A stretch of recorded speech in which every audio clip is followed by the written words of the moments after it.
أتصدقون مسيلما هذا عظيم المأتمة. الوقفة الأولى أليمة مريرة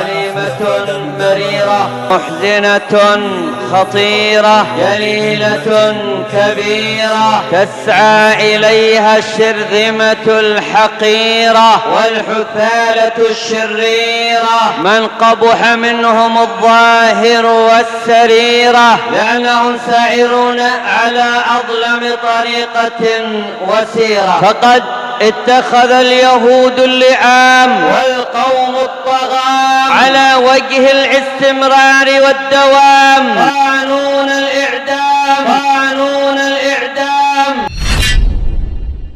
لأسرى أهل الإسلام. فقد ساموهم في سالف الليالي والأيام والشهور والأعوام أنواعا من التعذيب والإيلام، لكن هذا لم يكن كافيا ولخبث قلوبهم شافيا حتى سنوا قانونا بالإعدام قاضيا. فيا ترى من يردع بني صهيون ويردهم